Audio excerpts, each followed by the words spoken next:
first told me the series title, it was just 25 things that Jesus said, and I thought, cool, that's nice. And now it's 25 things Jesus said that will revolutionize your life. So I hope you have high expectations. I certainly do. But great. Good afternoon, everybody.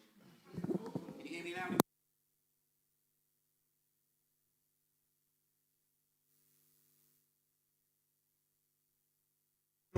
There we go. Yeah, exactly. I can shout out dead again if anybody wants me to from the Easter fiasco. Do apologise for that one. Apparently my wife said I was incredibly loud, so sorry about that. Anyway, hi everyone. As Simon said, we're beginning a new series today, and I am, as he already knows, really excited about this series. I have done it before in a different church, and it really did revolutionise the life of the church that I was in, and hopefully God might do something similar to that. Who knows? But we're going to be exploring together 25 things that Jesus said that will, I believe, if we take it to heart, revolutionise our lives. But what I really want to say from the onset is this is not just another Sunday teaching series. This is an invitation to a journey that we'll all be taking together, a journey that can literally, I mean it, change your life. It's a journey that will be a shared journey where we explore together some of, not everything, but some of the words that Jesus said. And we're going to do this as family and as friends. And to help us to do that, we have got a free gift for you. Everyone go, ooh. Oh, is that it, really? Oh, that's better. Okay, right. So if you want to go on a journey, you need a guide, okay? So we have produced for you a guide that we have created. It is a journal that everyone can take away. It doesn't matter if you're here for the first time and you ain't never going to come back again. That's fine. Please take one anyway and do this at your leisure. It has 25 weekly devotionals, so just a brief thing that you can read that kind of sets the scene for the week's readings.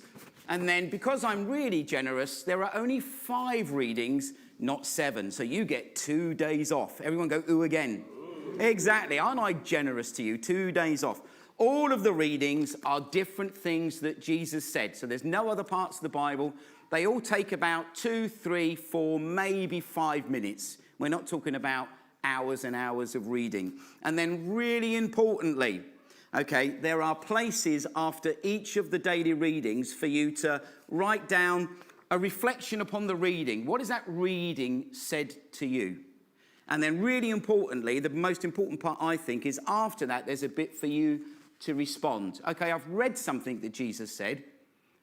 What am I going to do about what he said to me today? And what we want you to do is to fill these in day by day. I will not be checking them, so if you miss 1 or 2, it's going to be okay. Jesus won't be happy. But anyway, no, sorry, I shouldn't have said that. All right, but you can fill that in, okay? In our Hope communities, if you're a member of the Hope communities, we're going to explore each week the topic and discuss together what may be some of the highlights of what God has been saying to us. Okay, if you're not in a Hope community, okay, but you'd like to be in one, maybe just for the duration, so you've got someone to talk with, have a chat with Simon and I, and we'd love to kind of arrange for you to drop into a group. No pressure. If you want to pull back out again afterwards, that's fine. Or if you don't want to be in a group, why don't you just have a chat with a couple of people, some of your friends who may be doing this as well, and say, why don't we just meet over a cup of coffee once a week and just discuss kind of some of the stuff that maybe God has been saying to us, and then you can pray together, you can do that kind of thing. Or if you want, you can just do it by yourself. That's perfectly okay. But can I encourage you to engage with this as we engage with one another and we engage with Jesus' words? You don't have to, but we'll give these out at the end. And if we forget, shout at us. Is that okay? Yeah. Brilliant. So to kick all of this off, basically, we're just going to be asking one simple question. And the question is this: why should I listen to Jesus at all? You know, I'm amazed, excuse me, when people say to me, I don't read the Bible because there's nothing relevant in it for me. Obviously, they have not read the words of Jesus then. They have not heard the kind of things that Jesus said, because the words of Jesus, as recorded in the Bible, are some of, if not the most helpful, challenging, informative, life-affirming, and relevant words, excuse me, that have ever been said. There's a guy called Philip Schaff. You don't know who he is, but he is a leading historian. This is what he said about Jesus. Jesus of Nazareth, without money and arms, conquered more millions than Alexander the Great, Caesar, thank you, Muhammad, and Napoleon. Without science and learning, he shed more light on things human and divine than all the philosophers and all the scholars combined. Without the eloquence of school, he spoke such words of life as were never spoken before or since, and produced effects which lie beyond the reach of any orator or poet. I think you get the understanding that this guy thinks Jesus' words are important. Jesus' words and his life literally changed the world, and they continue to change people's lives today. And despite all the media coverage that tells you different things, all of the postulating of the new atheist movement that tell us that the Christian faith is dead, it's dead in the water, and it won't be long before it disappears completely, the reality is that across the world, exactly the opposite is happening. The Christian faith is growing day by day, year by year. In fact, there are now more believers in Jesus Christ than there has ever been before. About 1 in 3 of every single person who is alive on planet Earth today has responded positively to the words of Jesus. And that is not to be sniffed at, is it? 1/3 of the world can't be wrong, surely. Faith in Jesus Christ is alive and doing incredibly well. Thank you very much. I've definitely got a cough, sorry. Surely then, the question is, why? Why has Jesus' words managed to survive for so long? I mean, in our world of enlightenment and progress, why are billions of people still interested in what Jesus has to say? Well, that's what this series is going to answer, this question of why pay attention to what he said. I mean, loads of people, both past and present, want us or have wanted us to listen to them. Plato, Aristotle, Buddha, Confucius, Muhammad, Nietzsche, Freud, Oprah. Shows how long ago I wrote this sermon. No one knows who Oprah is anymore, but there we are. Politicians. What was Donald thinking of when he put himself up as Jesus? Can you see it? He needs a slap. He's clearly a doctor. He needs a slap. Anyway. Even our friends and family. Many people claim that they know what's best for us, that they have all of the answers to our questions. So why choose to listen to Jesus then? What makes him so different from everyone else and actually worth listening to?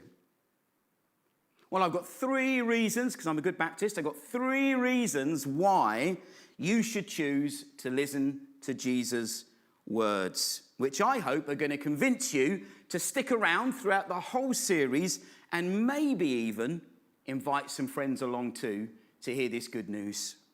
So, why then do I think we should listen to Jesus' words? The first reason is this.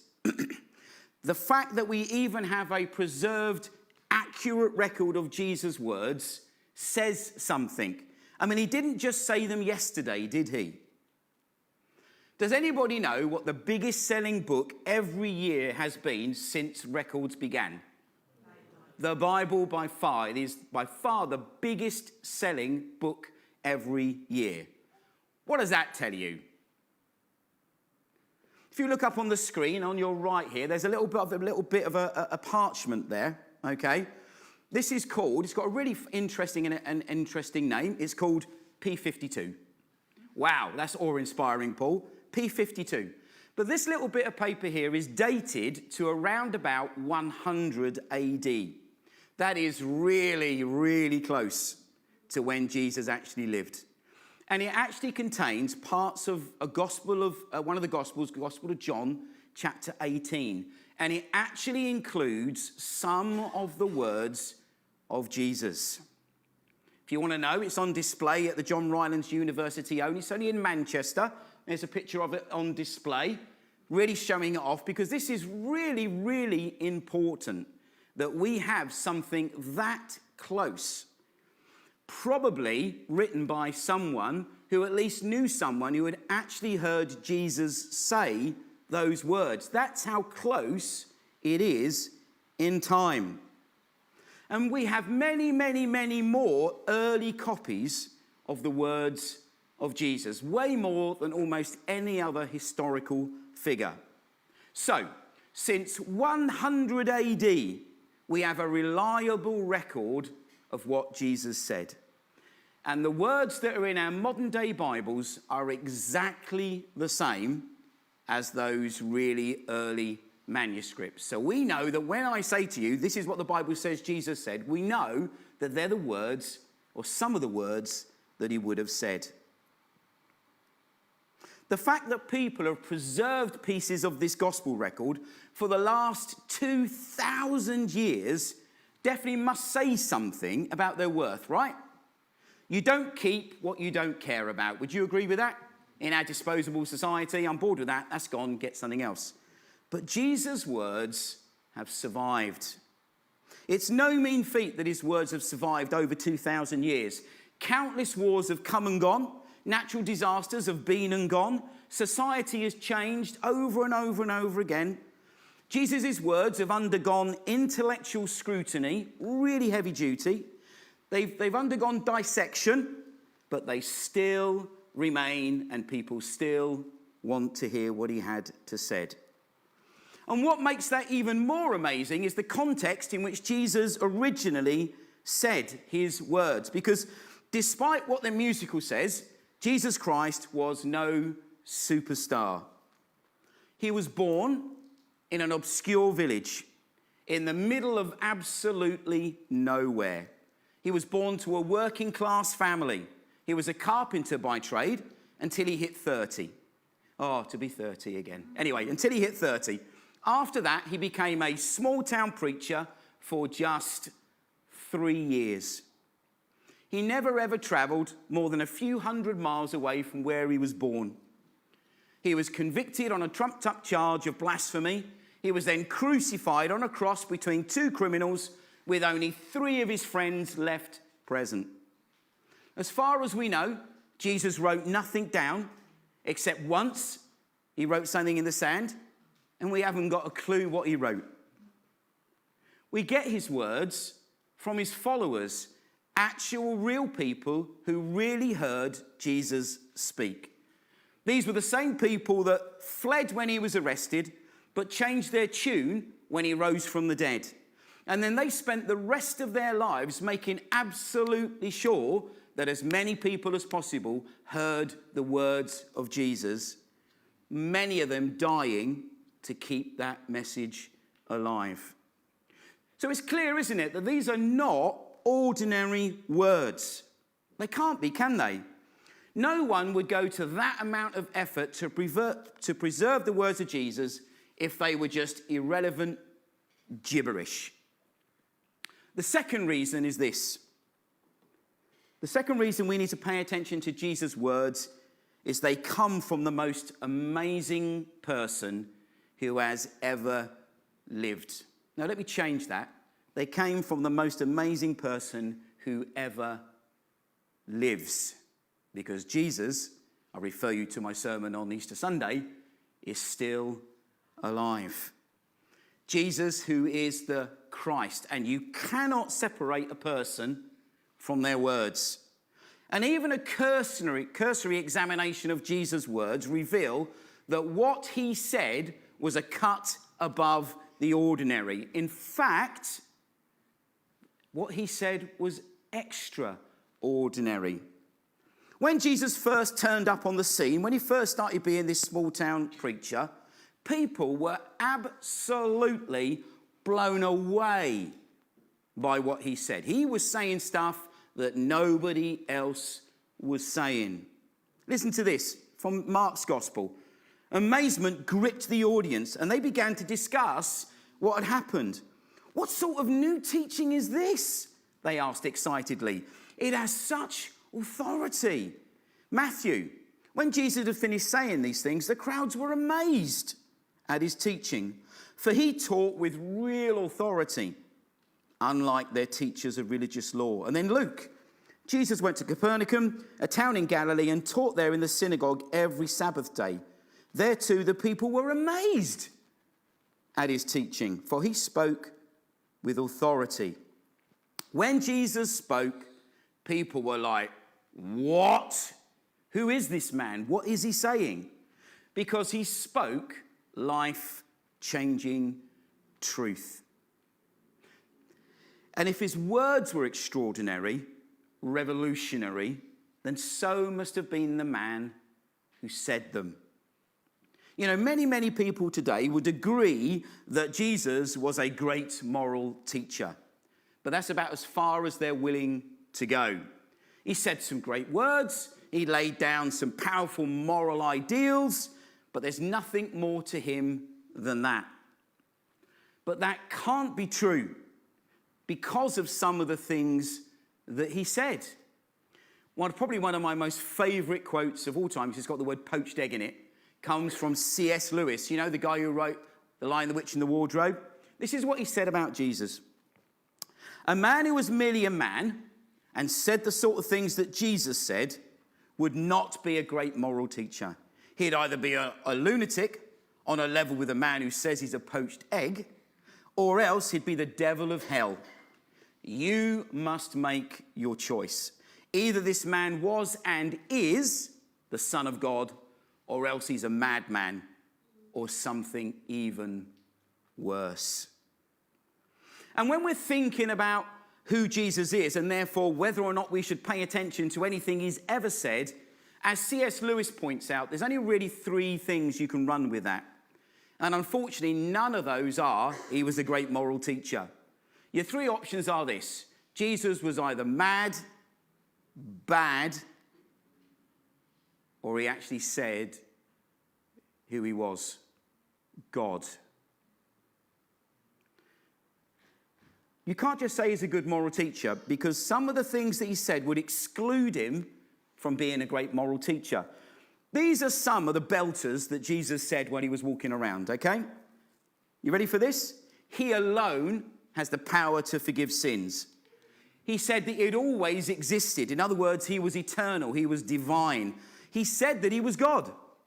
He said that his words were absolute truth. He said only he can give us fullness of life.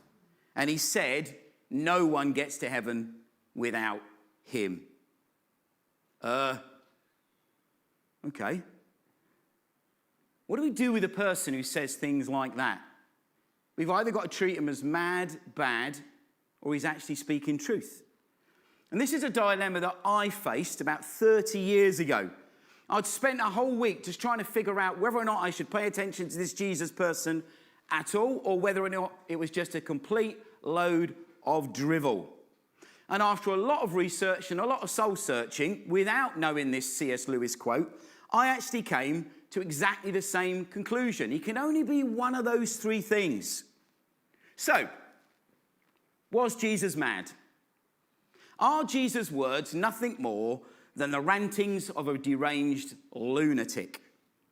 I mean, let's be honest, to claim to be divine is not normal. If I was doing that, you'd get those stones and you'd stone me, wouldn't you? If you cannot back up your claims, no one will take notice of you, especially not for the next 2,000 plus years.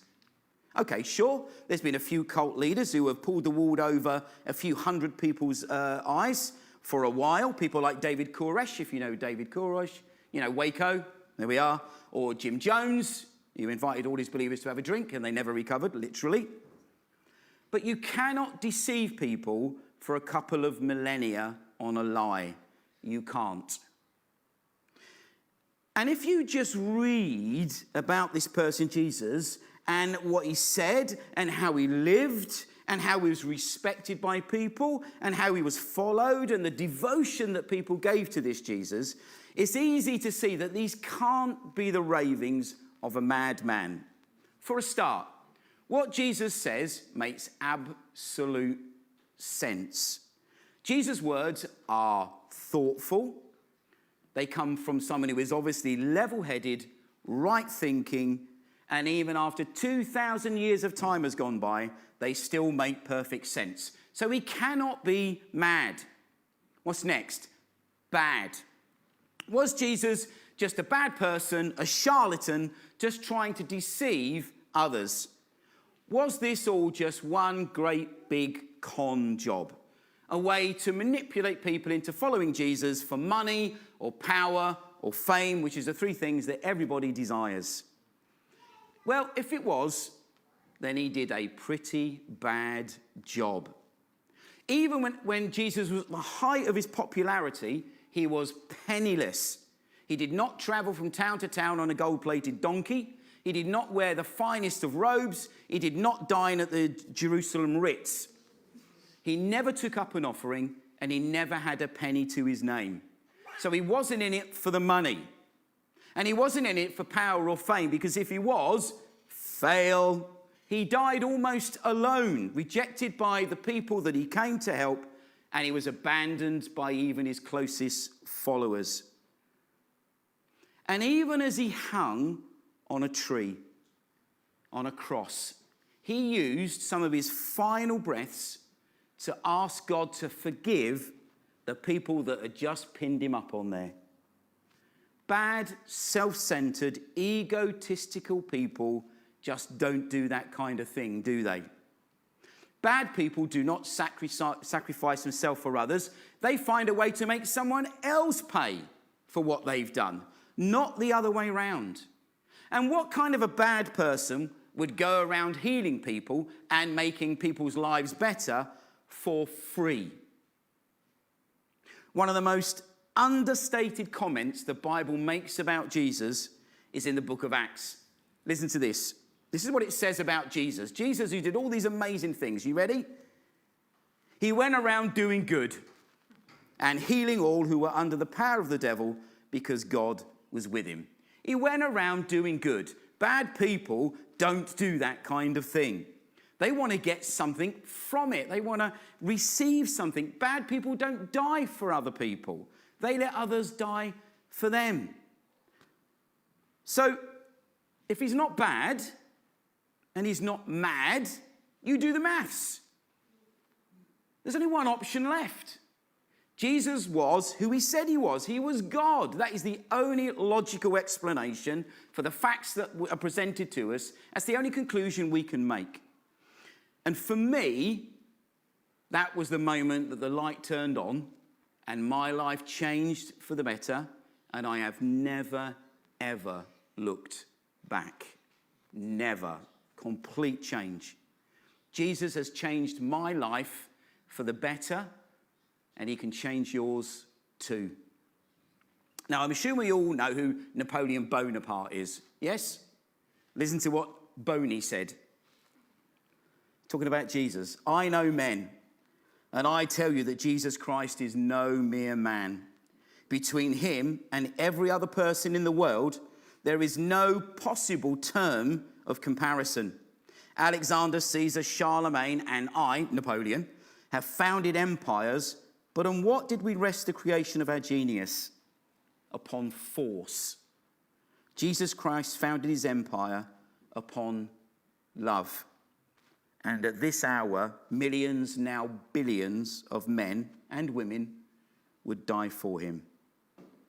And you see, if Jesus really is God, and I believe in every fibre of my being that he is, then Jesus' words take on a new importance, a new weight, don't they?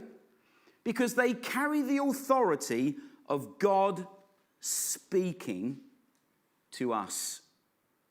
Jesus' words are God's words.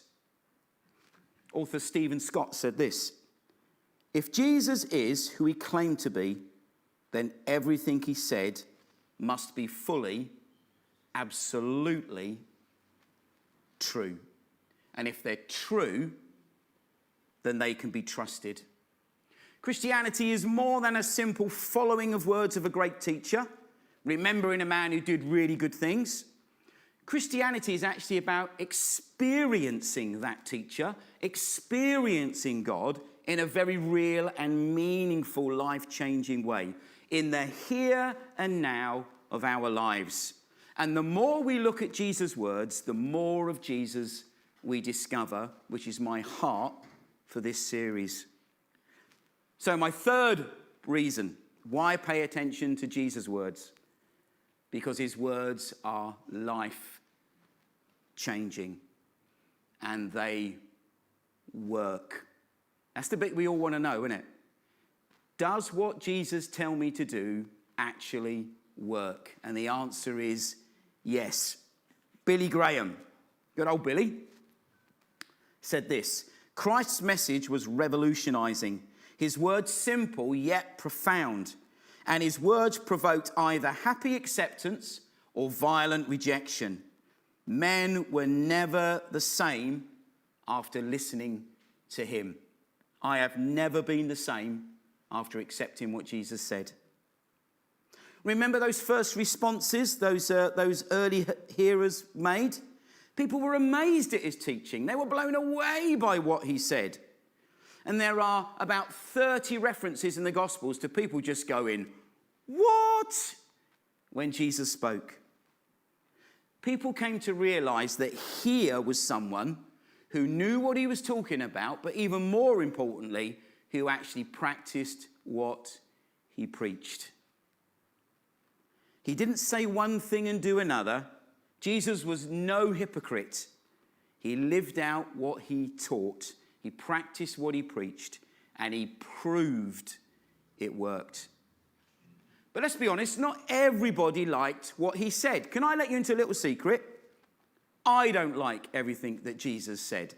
There are some of these weeks where I just think, really? Come on, Jesus, give me a break. You don't have to like it to do it, though, do you? In fact, a lot of what Jesus said wound him up in trouble. Jesus' words, as we're going to see, can be extremely demanding. They are not for the faint-hearted. In fact, they are so revolutionary, so radical, that many of those early followers, they couldn't handle it, and they walked away. Yet for some, there was absolutely no denying that here was a person who had the words of life. In John chapter 6, Jesus has just said some really heavy stuff to the people that are there, and most of them have just gone, do you know what? If that's what you're preaching, I am out. And this is what it says from verse 66. From this time, many of his disciples turned back and no longer followed him. You don't want to leave me too, do you? Jesus asked the 12. Simon Peter answered him, Lord, where else can we go? You've got the words of eternal life. We've come to believe and to know that you are the Holy One of God. Jesus has the words of eternal life. That's why this series isn't just called 25 Things That Jesus Said. It's not called 25 Things That Are Mildly Worth Listening To. It's not called 25 Things That Jesus Said That Might Slightly Change Your Life, or 25 Things Jesus Said That Give Your Life a Bit of a Spiritual Spruce Up. It says 25 things that will revolutionize your life, because his words can totally change your life. Not just as an addition, but a complete transformation. But for that to happen, God's going to require something of you. He's going to require something of me. And this is where the rubber really starts to hit the road. It is not enough to just hear his words. You've actually got to go and do something with them. Jesus once told a little story to emphasize this, and that's what we're going to finish with. I'm going to read it. Okay? This is one of those stories that kids learn in Sunday school. And what we do as adults then is we think, oh, this is just a story for kids. Did you know there are no children's stories in the Bible? Not one. Some of them are child-friendly, but they are all for every age group. So I want you to hear this story with adult ears today. It's called The Wise and Foolish Builders. This is Jesus' words. They're in red. Look, they're important. They're in red. Therefore, said Jesus, everyone who hears these words of mine and puts them into practice is like a wise person who built their house on the rock. The rain came down, the streams rose, the winds blew and beat against the house, yet it did not fall. Why? Because it had its foundation on the rock. But everyone who hears these words of mine and does not put them into practice is like a foolish man. By the way, in the Greek, the word is stupid. Stupid man or woman who built his house on the sand. The rain came down, the streams rose, and the winds blew and beat against that house, and it fell down with a crash. Note in that story, both men hear the same words. Both have the same opportunity to do something with them, but only one of them did. They're referred to as the smart man or the smart person. Their house, not unlike the foolish person's house in appearance, was built on the words of Jesus. He listened and he chose to put them into practice. Initially, harder going, but ultimately, when life got tough, and whose life doesn't, it withstood the storms of life. The other guy, literally in the Greek, the stupid one, also heard Jesus' words, but chose to ignore them. They thought they knew better. They were too lazy to do what Jesus said. They choose to build their house their way. And when the storms hit, what happened? What happened? Fell down. Enough said. Build your life on Jesus' words. Survive the storm. Don't. So today we have heard why we should listen to and act upon Jesus' words. The big question is, are we going to? That's it. I cannot live your life for you. Are we going to? And in these coming weeks, we'll all have a real opportunity to read the words of Jesus, to reflect on the words of Jesus, and to respond to the words of Jesus. And if we're willing to do those three things, God will revolutionize our lives. So at the end of the service, grab a booklet, grab some mates, come along on Sunday, hear the words of Jesus, and let's all together just see how deep the rabbit hole goes. Now, I've asked Simon to come up and pray for the sermon series. So if you can come and do that, Simon, thank you.